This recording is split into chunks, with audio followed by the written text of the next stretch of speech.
저희 조코피TV는 인터넷 가전 렌탈 변경 시 현금으로 110만원 당일 지급, 인터넷 끝판왕, 썬팅 필름의 새로운 패러다임을 선사하는 T9 필름 신차 검수부터 장기 렌트 리스까지 모빌리티 서비스의 정수 카스페이스와 함께합니다. 네, 자 여러분 즐거운 화요일입니다. 오늘 제가 잠에서 깨고 눈을 떴을 때 핸드폰을 곧바로 봤는데 NBA 앱에서 디에런 팍스가 샌안토니오 스퍼스와 연장 계약을 맺었다라는 알람이 떠서 더 급하게 하나 찍어봅니다. 아직도 모르세요? 현금 지원금 110만 원을 인터넷 끝판왕에서 지원해드립니다. 내가 내는 월 요금에 포함되어 있어서 안 받으면 나만 손해! 합리적인 요금 설계로 현금 지원금에 72만 원 결합 할인까지 놓치지 마세요. 약정이 남아있어도 상관없습니다. 저희 구독자분들을 위해서 인터넷 끝판왕과 상담만 해도 스타벅스 커피 쿠폰을 쏩니다.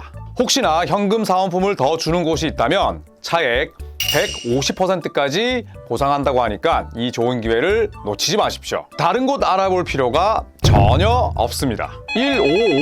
1555-3312 365일 상시 상담 가능하니 빨리 전화하세요. 1555-3312 더보기 고정 댓글 링크도 꼭 확인 부탁드리겠습니다. 디에런 팍스 샌안토니오 스퍼스와 4년 229밀에 연장 계약을 맺게 됐습니다. 웸비와는 나이 차이가 7살이 나죠. 그런데 타임라인은 맞습니다. 자, 왜냐?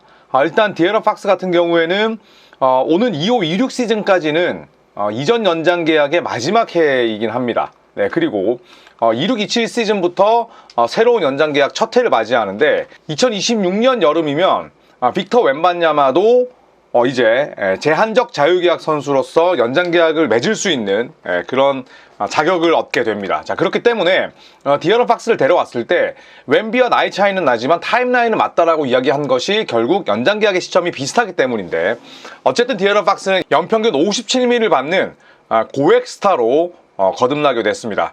자, 아까도 말씀드렸듯이 25-26 시즌은 37.1밀을 받습니다. 이전 세크라멘토와 맺었던 연장 계약의 마지막 해고요. 그리고 26-27 시즌은 51밀로 껑충 뛰게 됩니다. 자, 그렇기 때문에 26-27 시즌이 새로운 연장 계약의 첫 해가 되는 셈이고요.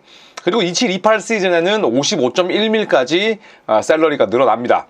디에런 팍스의 커리어에서 처음으로 연평균 55밀 돌파를 하게 되고요.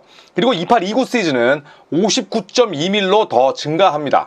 샌안토니오에서 맞이하는 5년차 시즌이 되기 때문에 만약에 이때가 된다면 샌안토니오가 디에런 팍스와 함께 할지, 아니면 디에런 팍스를 정리할지, 아니면 디에런 팍스가 정리가 돼 있을지도 모를 일이죠. 28-29 시즌이면 제법 먼 미래에 놓여있는 그런 한 해라 볼 수가 있겠고, 29-30 시즌은 마지막 해 63.3밀입니다. 그런데 저도 여러 이 트윗이랑 외신을 찾아보니까 이 플레이어 옵션이 없다고 해요. 네, 그렇다면 풀 개런티, 전액 보장 아니면 팀 옵션일 텐데, 어쨌든 플레이어 옵션이 없다는 것, 이거는 그나마 팀 친화적인 그런 계약이라 볼 수가 있겠죠. 이때가 되면 디에런 팍스의 나이는 33살이 됩니다.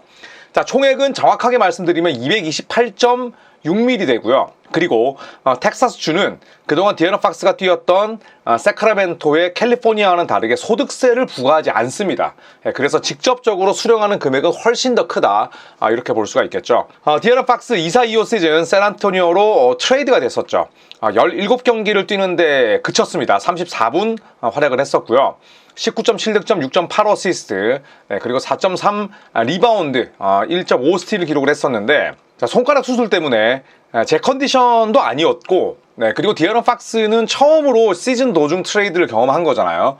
우리가 기대했던 그런 모습은 분명히 아니었습니다. 그리고 손가락 수술 때문에 18경기를 남겨놓고 시즌 아웃됐죠. 자, 그러면서 이 디에런 팍스는 빅터 웸바냐마와 함께 뛴 경기가 5게임에 불과합니다. 그러니까 이번 시즌이 사실상 처음으로 호흡을 맞추는 한 해다, 이렇게 보시면 될 것 같아요. 자, 아까 말씀드렸듯이 트레이드를 통해서 디에런 팍스는 세크라멘토를 떠나서 샌안토니오 스퍼스로 왔습니다. 마이크 브라운 감독을 해고하는 과정에서 세크라멘토 구단이 보여줬던 그런 행태에 대해서 디에런 팍스는 크나큰 실망을 했었고, 그리고 디에런 팍스는 여느 슈퍼스타들이 그렇듯이 언해피가 떴음에도 불구하고 팀과의 긴밀한 그런 협의를 통해서 본인이 가고 싶었던 행선지 샌안토니오 스퍼스 유니폼을 입는데 성공합니다. 이 팍스 트레이드를 다시 한번 살펴보면 삼각 딜이었죠. 샌안토니오 스퍼스가 디에런 팍스, 조던 맥러플린을 받아오는 대가로 세크라멘토는 잭 라빈, 그러니까 시카고 불스에서 악성 계약자였죠. 잭 라빈과 CD 시소코, 그리고 1라운드 픽 3장, 그리고 2라운드 픽 3장을 받아왔습니다. 얼핏 보면 우와, 픽 엄청 많이 받았네 하지만 저 1라운드 픽의 상태가 그렇게 좋지는 않았습니다. 자, 그리고 시카고는 잭 콜린스와 트레이 존스, 바로 샌안토니오에서 뛰었던 선수들이고요. 그리고 케빈 허더와 2025년 자체 픽을 회수했습니다. 그러니까 시카고는 잭 라빈을 내보내는 게 가장 큰 목적이었고, 그리고 자체 픽을 회수했고요. 샌안토니오 스퍼스는 2025년과 2027년 이 애틀란타가 가지고 있는 1라운드 픽을 사용하지 않았습니다. 네, 그러면서 디에런 팍스를 영입했기 때문에 엄청나게 장사를 잘했다는 평가를 받았었고, 자, 그리고 샌안토니오가 건넨 픽은 보호장치가 걸려져 있었어요. 그런데 그 보호가 탑2, 탑3가 아니라 로터리 보호였습니다. 그러니까 이 샌안토니오가 건넸던 픽은 대부분 영양가가 떨어졌어요. 그러니까 샌안토니오 입장에서는 완전 오케이, 세크라멘토 입장에서는 야, 디에런 팍스를 팔면서 고작 저 정도밖에 뜯어오지 못하나? 최소한 샌안토니오가 가지고 있었던 2027년, 2025년 애틀란타의 픽은 가져왔어야 됐지 않느냐? 역시나 세크는 호구다. 이런 평가를 많이 받았었죠. 자, 그리고 샌안토니오는 동시에 수많은 유망주들을 모조리 킵했습니다. 잭 콜린스, 이미 긁어볼 만큼 긁어본 베테랑이고요. 트레이 존스, 시카고 가서 잘하긴 했습니다만 샌안토니오 스퍼스와 타임라인은 맞지 않죠. 그런데 심지어 켈든 존슨까지 내보내지 않으면서 모든 유망주 혹은 샌안토니오가 직접 뽑아서 키운 선수들을 죄다 지켰습니다. 자, 그렇다면 연평균 57미를 받는 디에런 팍스는 얼마나 특별할까요? 일단 지난 시즌 샌안토니오 스퍼스에서는 평균 20점도 못 넣었지만 세크라멘토 시절까지 합치면 62경기 뛰면서 23.5득점, 4.8리바운드, 6.3 어시스트 기록했습니다. 3점은 커리어 내내 약한 선수였어요. 하지만 지난 시즌 46.3%의 야투는 꽤나 좋았고, 자유투도 약하다는 평가를 받았었는데 지난 시즌 부침을 겪었지만 자유투 괜찮았습니다. 82.7%. 그리고 통산 기록은 531게임, 출석률이 굉장히 좋은 선수예요. 21.5득점, 6.1 어시스트. 3점은 33%이기 때문에 상당히 떨어집니다. 자, 하지만 야투가 47%, 또 미드레인지 게임도 잘하는 선수고, 네, 그리고 올스타에 여러 번 뽑힌 선수는 아니지만 충분히 올스타 혹은 올 NBA급 혹은 올 NBA 바로 아래급 선수다라는 평가를 받을 만큼의 그런 실력은 지니고 있죠. 자, 지난 시즌 팍스와 어깨를 나란히 한 슈퍼스타 3인을 제가 샴즈의 기사를 통해서 찾아봤습니다. 첫 번째, 루카 돈치치와 더불어서 딱 2명, 바로 돈치치와 디에런 팍스만 가지고 있는 현행 기록이 있습니다. 바로 지난 6시즌 동안 각각 평균 20득점과 5개 어시스트와 1개 스틸을 기록한 선수입니다. 현이랑 무슨 얘기야? 르브론 제임스, 제임스 하든은 이렇게 말씀하실 수 있겠지만, 제임스 하든은 지지난 시즌에 평균 득점이 20점이 안 됐고요. 그리고 르브론 제임스는 딱 한 번 0.9 스틸에 그친 적이 있습니다. 그렇기 때문에 지난 6년 동안 각각 매년 20득점, 어시스트 5개, 스틸 1개를 기록한 선수는 돈치치와 팍스밖에 없어요. 두 번째, 제임스 하든과 딱 2명인 바로 이 리스트도 있습니다. 17, 18 시즌 이후에 통산 11,000득점, 3,000 어시스트, 700 스틸, 800개의 3점을 기록한 선수는 하든과 팍스밖에 없습니다. 물론 말장난같이 느껴질 수도 있지만 그만큼 다재다능하고 공격적이고, 그리고 손이 아주 빠른 선수다, 이렇게 볼 수 있겠죠. 이 디에런 팍스의 별명 가운데 하나가 더 퀵이거든요. 워낙 빠르기 때문에 손도 상당히 빠르다는 걸 스틸 개수를 통해서 알 수가 있습니다. 자, 그리고 세 번째, 니콜라 요키치와도 어깨를 나란히 했고 요키치와 딱 2명인 그런 항목이 있었습니다. 바로 24-25 시즌 한 경기 60득점 이상을 올린 선수가 딱 2명이었어요. 바로 니콜라 요키치와 디에런 팍스였죠. 물론 이 팍스의 60득점 기록은 세크라멘토 시절에 세운 거지만 그만큼 폭발력을 갖추고 있고, 또 디에런 팍스 하면 클러치의 대가 아니겠어요. 그만큼 또 클러치 능력이 뛰어나다. 그렇기 때문에 팍스는 제법 특별한 선수다, 이렇게 볼 수가 있겠죠. 자, 샌안토니오 스퍼스 자, 구색은 갖춰졌습니다. 일단 ESPN 기준, 제가 그냥 마음대로 정한 건 아니고요. 2516 시즌 예상 로스터를 한번 살펴보겠습니다. 뎁스 차트. 일단 ESPN이 예측하는 베스트 5는 디에런 팍스, 딜런 하퍼, 그리고 데빈 바셀, 해리슨 반즈, 빅터 웬반야마입니다. 그리고 팍스의 백업은 맥러플린을 써야겠죠. 맥러플린과 이번에 또 계약도 맺었고, 정통 트루 1번입니다. 자, 그리고 스테판 캐슬은 벤치로 내려가서 식스맨 역할을 맡을 것이다라는 게 ESPN의 예상이고요. 그리고 켈든 존슨은 이미 벤치로 내려갔죠. 데빈 바셀의 백업. 그래도 여차저차 20분 이상은 뛰지 않을까 생각을 합니다. 자, 제레미 소엔을 볼핸들러로 키우려고 했던 샌안토니 스퍼스의 원대한 계획은 물거품이 됐습니다만 다시 4번으로 뛰면서 세컨 볼핸들러 혹은 또 훌륭한 디펜더로서 활약을 할 예정이고요. 이번에 보스턴 셀틱스에서 FA로 풀린 루크 코넷은 웬반야마의 백업이자 아주 럭셔리한 그런 5번으로 쓸 수가 있습니다.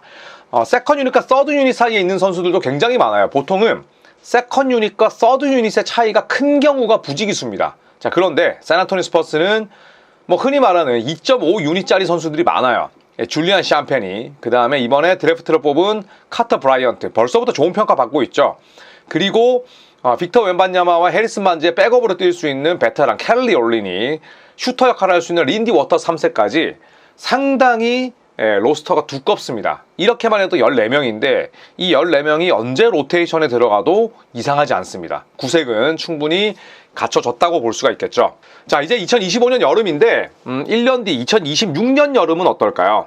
우선 연장계약 대상 선수가 2명이 있습니다. 이거는 이제 연장계약을 맺을 수 있는 자격이 주어지는 거죠. 바로 빅터 웬반야마, 데빈 바셀인데 바셀은 지금도 살짝 비싸다는 평가가 있습니다. 그러니까 바셀 입장에서는 2516 시즌이 쇼케이스라고 하긴 그렇지만 본인의 몸값 혹은 연장계약 여부를 결정할 수 있는 중요한 한 해가 되겠고요.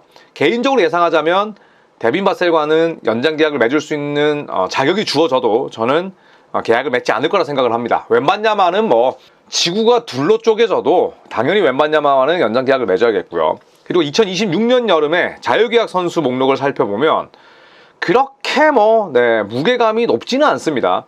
해리슨 반즈, 그리고 켈리 올리닉, 린디 워터스, 조던 맥러플린, 그냥 단도직입적으로 말씀드리면 떠나도 별 상관없는 선수들이에요. 다만 바로 이 선수 제레미 소엔에 대한 이 처리를 어떻게 할 것이냐.